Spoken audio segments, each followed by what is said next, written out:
जय हिंद। आज का इस वीडियो में बात करने वाले हैं बीपीएससी शिक्षक बहाली 2023। बीपीएससी ने फाइनली फॉर्म अप्लाई का डेट जारी कर दिया है। तो इसके रिगार्डिंग जितने भी इम्पोर्टेंट बात है इसमें हम बताने वाले हैं। नोटिफिकेशन टोटल 12 से 15 पेज का है और काफ़ी इम्पोर्टेंट है। जितने भी इंस्ट्रक्शन दिए गए हैं टोटली इम्पोर्टेंट है। अगर आप बीपीएससी का स्टूडेंट है तो फॉर्म अप्लाई करने से पहले एक बार वीडियो को ज़रूर वॉच कीजिएगा और बिना पूरी जानकारी के आप फॉर्म नहीं भरिएगा, क्योंकि अगर आप फॉर्म गलत भरते हैं तो बीपीएससी आपको एडिट करने का ऑप्शन नहीं देगा। यानी कि अगर आप फॉर्म गलत भरते हैं तो इसका जिम्मेवार आप ही होंगे और आपको सुधार करने का मौका नहीं दिया जाएगा। इसलिए फॉर्म भरने से पहले सारे जानकारी ले ले और फॉर्म जब भरे तो स्वयं मतलब स्वयं आप कैफे वाला के सामने देखकर तब फॉर्म को सबमिट कीजिएगा। तो जितने भी इम्पोर्टेंट बात है सभी बात को आपको बताने वाले हैं। इस वीडियो देखने के बाद आपको कोई भी जानकारी ऐसी नहीं होगा जो आपको नहीं मिल पाएगा। तो आइए आज का वीडियो स्टार्ट करते हैं। इस नोटिफिकेशन को अपना टेलीग्राम लिंक में डाल देंगे, आप वहां से जाकर खुद इसे एक बार पढ़ लीजिएगा। तो आइए स्टार्ट करते हैं। तो फाइनली बीपीएससी ने 2-4 रोज पहले ये नोटिफिकेशन जारी किया है कि एग्ज़ाम का जो अप्लाई फॉर्म होगा 15 से होने वाला है।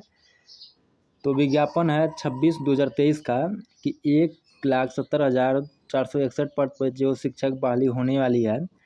इसमें एक बात को ज़्यादा पॉइंटेड किया गया है कि टोटल कैंडिडेट जो है वो बिहार के अस्थाई निवासी हो। इसीलिए सभी कैंडिडेट को फॉर्म अप्लाई करने में अपना रजिस्टेंस देना होगा, यानी कि निवास प्रमाण पत्र देना होगा, वो भी अस्थाई निवास पत्र। नेक्स्ट बात करने वाले हैं कि यहाँ पर जो क्लास 1 से 5 तक है इसके लिए किस कास्ट में कितना पद है वो यहाँ दिया गया है। दिव्यांगों के लिए कितना है, महिलाओं के लिए कितना है, ईबीसी में कितना है, ओबीसी में कितना है, जनरल में कितना है, सभी के लिए दिया गया। पीडब्ल्यूडी में कितना है। तो यह आप खुद देख लेंगे, यह उतना इम्पोर्टेंट नहीं है, इस पर बात हम नहीं करने वाले हैं। इसके कुछ वीडियो इस पर हम पहले बना चुके हैं। एलिजिबिलिटी हुआ, क्या क्या होने वाला, सिलेबस क्या है, सारा वीडियो हम बना के अपलोड कर चुके हैं। अगर नहीं देखे तो आप वो देख सकते हैं। तो यहाँ पर वेतन दिया गया है, तो इस पर भी वीडियो बना चुके हैं, अगर आप खुद पढ़ लीजिएगा। नेक्स्ट है हमारा, ये देखिए, ये मध्य 9 से 10 के लिए गया है। इसमें किसमें कितना पद है वो यहाँ दिया गया और इसका सैलरी भी दिया गया है। नेक्स्ट है यहाँ 11 और 12 के लिए है। नेक्स्ट है इसमें किसके लिए क्या योग्यता है सब कुछ दिया गया, मतलब कि A to Z information. BPSC जब से शेड्यूल जारी किया है शुरू से आज तक एप्लीकेशन तक का सारा इन्फॉर्मेशन इसमें डाला हुआ है। नेक्स्ट है यहाँ पे कुछ इम्पोर्टेंट बात है, यहाँ पे आपका योग्यता दिया गया है। यहाँ देखिए, पहला है कि नोट में लिखा है प्राथमिक विद्यालय मूल कोटि विद्यालय अध्यापक माध्यमिक एवं उच्च माध्यमिक विद्यालय के लिए पद के विषय में आरक्षण समिति आयोजित वेबसाइट इतना पे उपलब्ध है।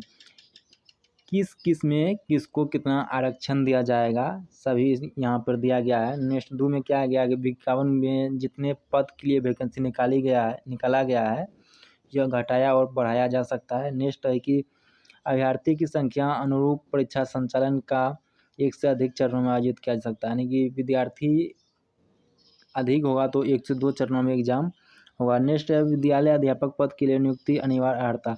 तो किस पद के लिए क्या योग्यता है यह यहाँ दिया गया है। योग्यता आप खुद पढ़ लेंगे, योग्यता ऐसे हम इस पर एक वीडियो भी बना चुके हैं। नेक्स्ट है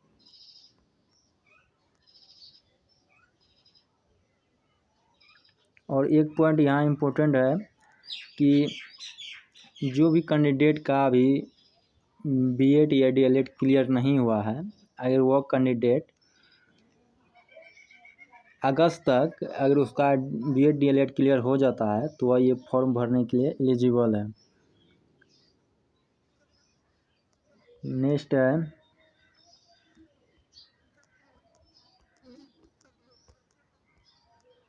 देखिए, यह सभी दिया गया कि आप अगर 9-10 में भर्ती हैं और या 11-12 में भर्ती हैं तो कौन सा सब्जेक्ट रखना चाहते हैं। जो सब्जेक्ट रखना चाहते हैं उससे आप ग्रेजुएशन किया होना चाहिए। नेक्स्ट एक पॉइंट था कंप्यूटर शिक्षक के लिए, इसमें कि बीएड का इम्पोर्टेंस नहीं है। बीएड के स्टूडेंट कंप्यूटर टीचर बन सकते हैं, और जो इंजीनियरिंग किए हुए ग्रेजुएशन में वो भी बिना बीएड मैथ का टीचर बन सकते हैं।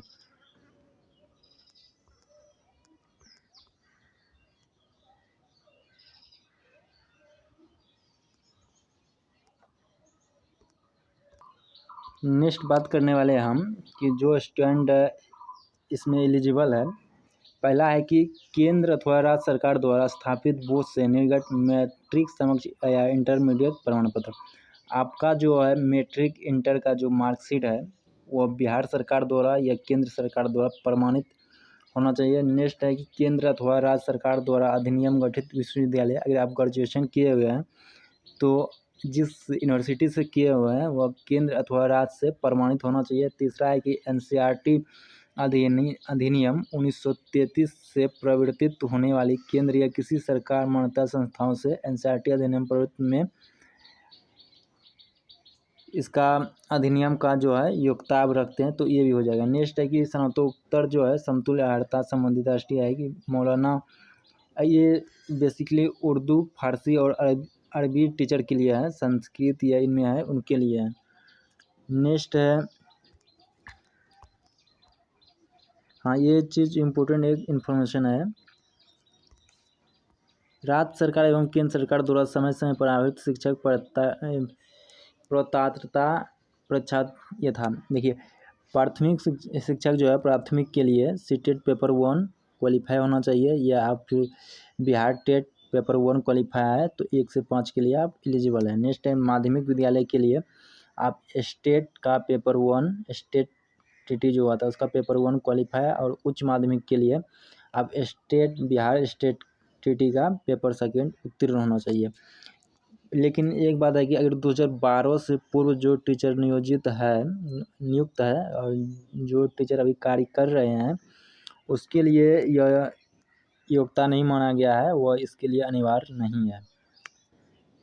नेक्स्ट है कि ये बात वही है जो अभ्यर्थी का क्लियर नहीं हुआ है तो 31/8/2023 तक वो अगर पूर्ण क्लियर हो जाता है, सर्टिफिकेट में मिल जाता है तो वह फॉर्म भरने के लिए एलिजिबल है।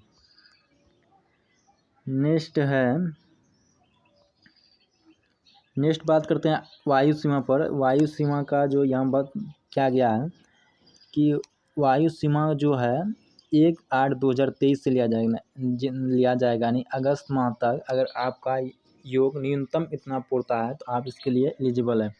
तो प्राथमिक विद्यालय जो है 1 से 5 के लिए अगर 1 अगस्त 2023 तक आपका वायु न्यूनतम 18 साल पूर जाता है तो आप इसके लिए एलिजिबल है। नेक्स्ट है माध्यमिक और उच्च माध्यमिक के लिए 1 अगस्त 2023 तक 21 वर्ष पूर जाता है तो आप इसके लिए एलिजिबल है। नेक्स्ट है अधिकतम आयु 37 वर्ष पिछड़ा वर्ग के लिए यानी पिछड़ा वर्ग और महिलाओं के लिए, अनारक्षित 40 वर्ष एवं अनुसूचित जाति के लिए 42 वर्ष तक है। नेक्स्ट इसमें कहा गया है कि अधिकतम आयु जो है आपका 37 वर्ष तक रहेगा तो वो चल जाएगा। कुछ के लिए यहाँ अनारक्षित महिला के लिए 40 वर्ष है और अनुसूचित जाति और जनजाति के लिए 42 वर्ष तक है, और आप एज ए टीचर 60 साल तक जॉब कर पाएंगे। नेक्स्ट है वायु सीमा में छूट। वायु सीमा में किन्हें किन्हें छूट दिया गया है तो 10 वर्ष का वायु सीमा में छूट दिया गया है, परंतु इसका कुछ रीज़न है जो आप यहाँ पढ़ लेंगे। जिसे वायु सीमा में छूट चाहिए तो आप इस पॉइंट को एक बार ज़रूर पढ़ लेंगे, वायु सीमा में कैसे छूट मिलेगा। नेक्स्ट है चयन प्रक्रिया। तो चयन प्रक्रिया जो होने वाला है इस पर हम वीडियो बना चुके हैं, यहाँ पर भी कुछ थोड़ा इन्फॉर्मेशन दे देते हैं। तो चयन प्रक्रिया जो होने वाला है तो आपको पता है 2 पेपर का एग्ज़ाम होगा। पेपर फर्स्ट जो है वो 100 अंक का होने वाला है, वो क्वालिफाइंग नेचर होगा, 30% में आप क्वालिफाई हो जाएंगे, और इसमें मेनली 2 ही से हिंदी के साथ इंग्लिश, उर्दू या जो भी सब्जेक्ट आप रखना चाहते हैं साइड से वो होने वाला है। तो पहला 25 नंबर इंग्लिश फिक्स रहेगा, सेकंड पेपर जो आप रखिएगा हिंदी, उर्दू या संस्कृत, इसमें 75 मार्क्स रहेगा। ये ओनली क्वालिफाई नेचर का है।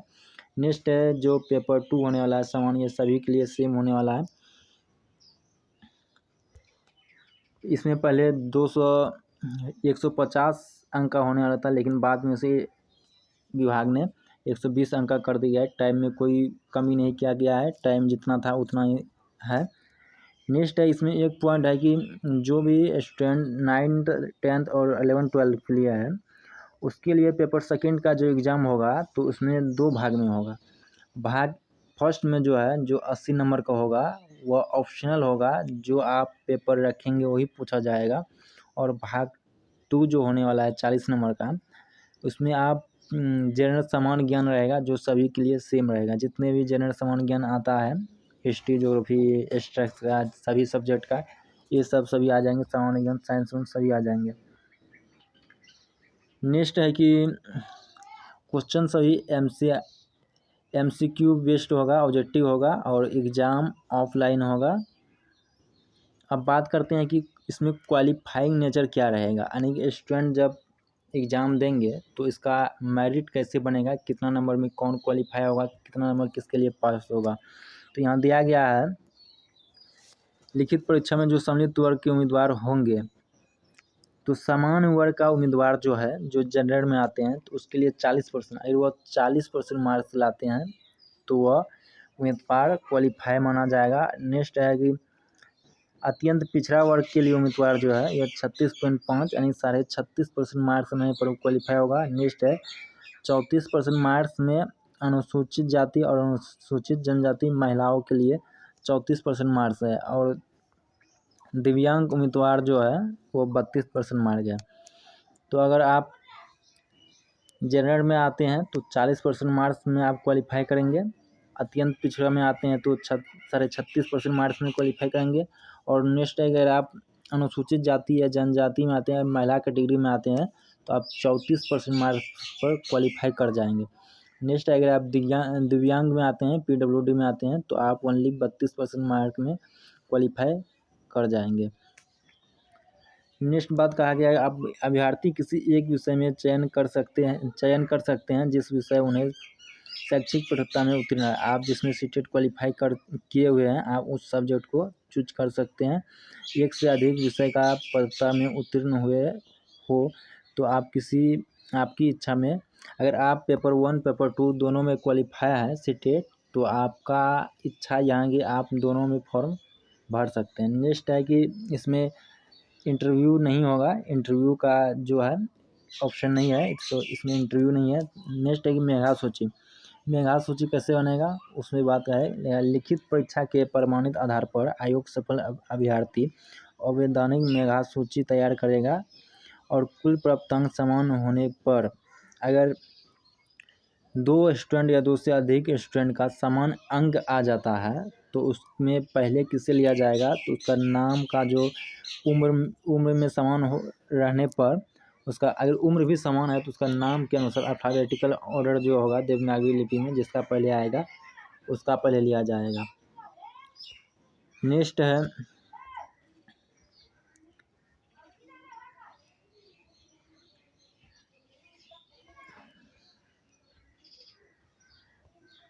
देखिए, नेक्स्ट है अनिर्देश। यहाँ कुछ इम्पोर्टेंट पॉइंट है जिसे आपको ले जाना जरूरी है। कोई भी अभ्यर्थी इस नियमावली के अंतर्गत अधिकतम 3 बार परीक्षा में भाग ले सकते हैं।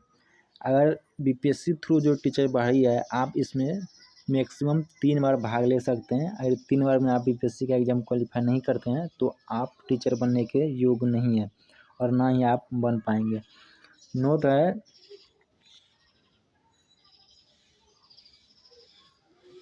नेक्स्ट है कि पत्र विषय के स्तर पर विशिष्ट पाठ्यक्रम आयोग वेबसाइट इतना पर उपलब्ध है। आप कोई भी इन्फॉर्मेशन लेना चाहते हैं तो BPSC का ये वेबसाइट पर डाला गया है। नेक्स्ट है कि आयोग के विज्ञापन के आलोक पर प्राप्त आवेदन अभ्यर्थी द्वारा प्रशैक्षणिक योग्यता, शिक्षक पात्रता एवं अन्य संबंधित दावों का सत्यापन माना जाएगा। यानी कि BPSC द्वारा जो इंस्ट्रक्शन जारी किया गया है, इसमें कोई त्रुटि है तो विद्यार्थी इसमें बाद में दावा कर सकता है और इस आवेदन में किए गए सत्यावता की जांच किया जाता है। नेक्स्ट है कि मेधा सूची, अगर जो प्रोसेस बीपीएससी में फॉर्म भरने में दिया जा रहा है उस प्रोसेस से आप फॉर्म भरे हैं, बाद में अगर कोई गलती हो जाता है तो आप इसमें दावा कर सकते हैं। नेक्स्ट है आरक्षण का बात किया गया है। ऑनलाइन आवेदन में इंगित कॉलम, जो भी कैंडिडेट अगर आप आरक्षण लेना चाहते हैं, अगर आप आरक्षण कोटा में आते हैं तो आरक्षण के लिए फॉर्म भरते समय इसका जो कॉलम होगा आरक्षण कॉलम, उसमें टिक आउट करना आवश्यक होगा। अगर आप टिक आउट नहीं करते हैं तो बाद में अगर आप दावा करते हैं तो आपको आरक्षण का लाभ नहीं मिलेगा। इसलिए कहते हैं फॉर्म भरने में पूरा सावधानी बरतिएगा। नेक्स्ट है कि अनुसूचित जाति और अनुसूचित जनजाति उम्मीदवार नामांकित प्रमाण पत्र जमा करना अनिवार्य होगा। जो भी अनुसूचित जाति और अनुसूचित जनजाति से है उसे अस्थाई निवास और जाति ये दोनों अपलोड करना होगा और इसका नंबर भी देना होगा। तो फॉर्म भरने से पहले आपके पास जाति और अस्थायी निवास यानी निवास प्रमाण पत्र होना आवश्यक है। नेक्स्ट है पिछड़ा वर्ग एवं अत्यंत पिछड़ा वर्ग के लिए नॉन क्रिमिनल लेयर यानी NCL, जिसे आप OBC भी कहते हैं, इसका जमा करना अनिवार्य होगा। जो भी कैंडिडेट पिछड़ा या अत्यंत पिछड़ा उम्मीदवार है तो उसे NCL अपलोड करना होगा, करना अनिवार्य है। नेक्स्ट है कि पिछड़ा वर्ग और अत्यंत पिछड़ा वर्ग अस्थायी निवासी अंचल राज्य, और ये सर्टिफिकेट जो है ये आपका ब्लॉक स्तर का होना अनिवार्य होगा, यानी कि आपको ब्लॉक स्तर का ही देना है। स्टेट लेवल में ब्लॉक स्तर का आपको बना के देना है। नेक्स्ट आरक्षण का दावा करने वाली विवाहित महिलाओं का जाति अस्थायी निवास और NCL नॉन क्रिमिनल रहित प्रमाण पत्र तथा पिता एवं पति से निर्गत होना चाहिए, न कि उनके पति के नाम से। उपयुक्त संबंधित आरक्षण पर सत्यापन का समय मूल रूप से प्रस्तुत नहीं करने पर आरक्षण का लाभ नहीं मिलेगा। जो लेडीज़ है तो अगर विवाहित है, विवाह हो चुका है, तो उसका जो NCL होगा या जाति निवासी होगा या उसका पति का एड्रेस में होना चाहिए, या नहीं तो इसमें वो आरक्षण का योग्य नहीं माना जाएगा। नेक्स्ट है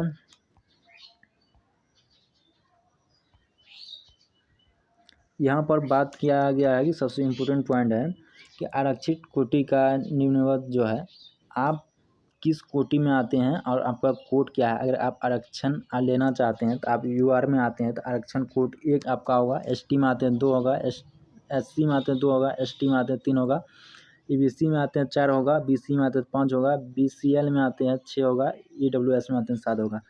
अगर आप ये सब मतलब कि जाति अपलोड करते हैं तो आप उसका कोड जरूर भरिएगा और कोड भरने के बाद ही जाति प्रमाण पत्र भरिएगा। नेक्स्ट है प्रशासन विभाग बिहार सरकार अधिनियम सूची 992 दिनांक 22/1/2021 अलग दिव्यांगों को शैक्षिक दे होगा। जो भी स्टूडेंट PWD में आते हैं तो उसका जो अधिनियम है 992 के अधिनियम से आपको दिव्यांग होने का जो आपका सर्टिफिकेट मिला है वो आपको देना होगा। आप उसका नंबर और उसे आप अपलोड करना होगा।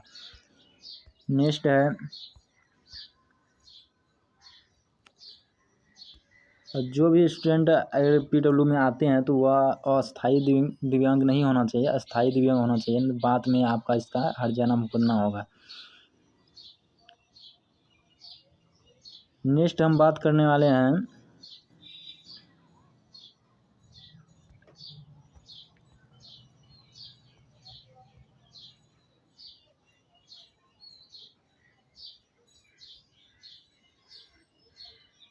यहाँ एक बात कहा गया 2022-23 के आधार पर निर्गत EWS प्रमाण पत्र मान्य होगा। EWS अगर प्रमाण पत्र आप बनाए हैं तो 2022-23 में जो निर्गत है 2022-23 का ही आपका मान्य होगा, उससे पहले का बना हुआ तो नहीं होगा। यहाँ सभी वांछित प्रमाण पत्र यथा शैक्षणिक प्रशैक्षणिक योग्यता, शिक्षक पात्रता तथा उत्तीर्ण आरक्षण, अस्थायी निवास प्रमाण पत्र आवेदन करने की अंतिम तिथि 12/7/2023 तक है। तो इसमें भी जो CTET और BTET क्वालिफाई किए हैं या अगर आप 12/7/2023 तक क्वालिफाई कर जाते हैं तो इसका अंतिम तिथि यहाँ तक है। इसके बाद वाला अगर आप अपलोड कीजिएगा तो यह अनिवार्य नहीं होगा। नेक्स्ट है इम्पोर्टेंट पॉइंट है, ऑनलाइन आवेदन के क्रम में अभ्यर्थी का सूचना जो सिर्फ डेटाबेस जो होगा संरक्षित रहेगा और आप संबंधित किसी भी प्रकार की छूट या विज्ञापन में अंकित नहीं होगा। जब आप एप्लीकेशन माने अप्लाई करेंगे, अप्लाई करने के बाद आपका डाटा कुछ देर सुरक्षित रहेगा। आप अप्लाई करने के बाद लॉगिन करके आप अपना डेटाबेस को प्रिंट करवा लें। नेक्स्ट है कि आयोग किसी भी समय मांगे जाने पर अभ्यर्थी का समक्ष प्राधिकरण द्वारा निर्गत निम्नलिखित प्रमाण पत्र जाति सत्यापन हेतु करना होगा। जितने भी अगर आप डॉक्यूमेंट्स है उनमें जब बीपीएससी आपका आवेदन या आपसे डॉक्यूमेंट्स मांगेगा, आपको साक्ष्य के रूप में वो आवेदन देना होगा। जैसे यहाँ पहला आवेदन है मैट्रिक का प्रमाण पत्र, जन्म अगर आपका जन्म को रेट करना हो, जन्म मिलाना हो तो मैट्रिक का प्रमाण पत्र होगा। नेक्स्ट शैक्षणिक स्टेट जो क्वालिफाई है वो आपसे मांगा जा सकता है। नेक्स्ट है शैक्षणिक योग्यता अनुसार अंक प्रमाण पत्र, आप जो मैट्रिक इंटर और ग्रेजुएशन किए हुए हैं उसका अंक प्रमाण पत्र यह आपसे मांगा जा सकता है। नेक्स्ट है कि बिहार राज्य का जो अस्थायी निवासी है निवास प्रमाण पत्र आपसे मांगा जा सकता है। और पिछड़ा वर्ग में जो आते हैं आपका NCL वो आपसे मांगा जा सकता है। नेक्स्ट है पिछड़ा और अत्यंत पिछड़ा वर्ग के लिए क्रिमिनल घोषणा पत्र, यह आपसे मांगा जा सकता है। तो आप जितने भी डॉक्यूमेंट्स यहाँ दिया गया है, आप जिसमें आते हैं उसके आपके लिए जो इम्पोर्टेंट डॉक्यूमेंट्स है वो पहले से आप सारा डॉक्यूमेंट्स कलेक्ट करके रखें। आपसे जब भी मांगा जाए तो आपको डॉक्यूमेंट्स देना ही होगा, अदरवाइज आपको जो स्टूडेंट PWD में आते हैं, PWD कैटेगरी में आते हैं उसके लिए जो वैध प्रमाण पत्र है वो उसके लिए एलिजिबल है, मैंने वो उसके पास होना चाहिए। नेक्स्ट है जितने भी इसमें PWD कैटेगरी का कई तरह का बात किया गया है, जो सभी का अलग अलग डॉक्यूमेंट्स बनता है, सभी को अलग अलग परसेंटेज मिलता है, तो उनके बारे में यहाँ डिटेल्स दिया गया है। नेक्स्ट है कुछ सर्टिफिकेट के बारे में दिया गया है। जैसे यहाँ देखिए यहाँ पर जितने सर्टिफिकेट का बात किया गया है, फोटोयुक्त पहचान पत्र यानी आधार कार्ड। नेक्स्ट है कि आधार कार्ड मेन आपका माना जाएगा। नेक्स्ट है कि फ़ोटो जो आप अपलोड कीजिएगा तो वह हाल का खिंचाया हुआ होना चाहिए, ज़्यादा लंबा दिन का फ़ोटो नहीं होना चाहिए। तो अगर आपका पास नहीं है तो नया फ़ोटो आप बनाकर ही अपलोड करें। नेक्स्ट है कि लिखित परीक्षा के भरे जाने डाउनलोड आवेदन की तिथि, जो आप एप्लीकेशन फॉर्म सबमिट कीजिएगा उसका जीरोक्स निकाल के रखिएगा, एडमिट कार्ड, ये सारे चीज़ आपकी बात कहा गया है। नेक्स्ट देखने वाले हम देखिए सबसे इम्पोर्टेंट पॉइंट है शुल्क कितना लगेगा, पेमेंट आपका कितना होने वाला है। पेमेंट यहाँ एक बात का इम्पोर्टेंट क्या है, बायोमेट्रिक के लिए 200 रुपये पर बायोमेट्रिक लिया जाएगा। जैसे जो स्टूडेंट 2-3 रोज एग्ज़ाम देंगे, जैसे कि आप जो 1 से 5 में भी है, मध्य में भी है, उच्च माध्यमिक में है, तीनों में एग्ज़ाम देंगे तो उसके लिए 200 रुपये का बायोमेट्रिक अलग से लिया जाएगा। और परीक्षा शुल्क जो है वो अलग है। परीक्षा शुल्क की बात करें तो सामान्य अभ्यर्थी के लिए 750 रुपया है, अनुसूचित जाति के लिए 200 रुपया है, सभी आरक्षित वर्ग के लिए महिलाओं के लिए 200 रुपया, और दिव्यांग कैटेगरी में है जो 40% है उससे अधिक दिव्यांग है उसके लिए 200 रुपया है, और अन्य सभी कैटेगरी के लिए 750 रुपया है। और एक पॉइंट को यहाँ दिया गया है कि जो स्टूडेंट का बायोमेट्रिक आधार से हो जाता है यानी कि आधार से हो जाएगा तो उसे बायोमेट्रिक फ़ी देने की कोई आवश्यकता नहीं है, उसे बायोमेट्रिक फ़ी नहीं लगेगा। तो आपका अगर आधार अपडेट है तो आधार अपडेट करा लें। नेक्स्ट है कि और यहाँ एक बात का इम्पोर्टेंट क्या गया है कि आप एप्लीकेशन फॉर्म जितना जल्दी हो सके उतना जल्दी आप अप्लाई कर लें, लास्ट टाइम का इंतज़ार ना करें। क्योंकि अगर आपका एग्ज़ाम माने कि अप्लाई में कोई गलती होता है तो ना ही आपको सुधार करने का टाइम देगा, और आपका पेमेंट वेमेंट अगर फंसता है तो इसमें बीपीएससी अपना कोई रिस्क नहीं ले रहा है। नेक्स्ट है कि यहाँ आवेदन कब से हो रहा है, कब तक होगा, वो पॉइंट देख लीजिए। 15/6/2023 यानी कि 15 जून से आवेदन स्टार्ट है और 12/7/2023 तक आवेदन होगा। लगभग 1 महीना आवेदन करने का टाइम दिया गया है। और आवेदन के बाद आप एक हार्ड कॉपी निकाल कर रखिए भविष्य में काम के लिए। नेक्स्ट है, आवेदन में कोई शैक्षणिक योग्यता संबंधी जितने भी शैक्षणिक योग्यता है, जो भी पत्र मांगा जाएगा तो वह सही पत्र आपको अपलोड करना होगा और प्रमाणित के लिए जांच भी कराना होगा, जांच किया जाएगा। नेक्स्ट है, ऑनलाइन आवेदन संबंधी आवश्यक आधिकारिक वेबसाइट ऑनलाइन तिथि में प्रकाशित किया जाएगा। और आवेदन के लिए क्या क्या इम्पोर्टेंट है वह सारे आपको हम बता चुके हैं और इसका वेबसाइट पर भी डाला जा चुका है। नेक्स्ट है कि रजिस्ट्रेशन जो है, रजिस्ट्रेशन एप्लीकेशन भरने में एडिट करने का ऑप्शन रहेगा, यानी कि आप रजिस्ट्रेशन जो है वह एडिट करने का ऑप्शन रहेगा, जो पेमेंट करने के पूर्व उपलब्ध होगा। पेमेंट करने से पहले ही आपके पास अवेलेबल होगा। अगर आप पेमेंट करते हैं इसके बाद एडिट करने का प्रावधान नहीं रहेगा। अगर पेमेंट पूरा क्लियर कर देते हैं, अगर फॉर्म सबमिट हो जाता है तो एडिट होने का ऑप्शन नहीं होगा। इससे पहले ही है आप फॉर्म सबमिट करने से पहले एक बार ज़रूर क्लियर देख ले, फॉर्म सबमिट होने से पहले क्लियर देख ले, क्योंकि यहाँ पूरा क्लियर कर दिया गया पेमेंट के उपरांत ऑनलाइन आवेदन की गई में एडिट का कोई प्रावधान नहीं होगा। तो पेमेंट करने से पहले ही सारा कुछ देख ले। यहाँ यह एप्लीकेशन शुल्क पेमेंट जो है लॉगिन के बाद जो आप डेटाबेस उपलब्ध होगा तो फाइल को डाउनलोड कर ले, एप्लीकेशन सेक्शन में जाकर आप डाउनलोड करके रख सकते हैं। वैसे अभ्यर्थी जिन्होंने ऑनलाइन आवेदन की प्रक्रिया पूर्ण कर ली है, कोई त्रुटि हो गया है तो कैंसिल करना चाहे तो आवेदन की अंतिम तिथि, यानी कि आवेदन करने का जो सबसे लास्ट तिथि है उस दिन आप कैंसिल करके पुनः आप रजिस्ट्रेशन करवा सकते हैं, लेकिन आपको पुनः उसका जो शुल्क है रिटर्न नहीं किया जाएगा। और पुनः आप जब फॉर्म भरिएगा तो पुनः आपको एप्लीकेशन फ़ी देना होगा। तो सबसे बेस्ट आपके लिए है कि आप पूरा नॉलेजेबल यानी कि अपडेटेड होकर फॉर्म फिलअप कीजिएगा। तो ये पूरी जानकारी थी, वीडियो बहुत लंबा हो गया है लेकिन पूरी इन्फॉर्मेशन देना था आपको। तो वीडियो कैसा लगा कमेंट करके ज़रूर बताइएगा और वीडियो को शेयर ज़रूर कीजिएगा, काफ़ी इम्पोर्टेंट वीडियो होने वाली है। और लाइक ज़रूर कीजिएगा। और बीपीएससी टीचर बहाली का अगर आप स्टूडेंट है तो आप हमारे साथ जुड़ सकते हैं। इसमें जीके जीएस का प्रैक्टिस भी किया जाता है और सभी अपडेट दिया जाता है। धन्यवाद।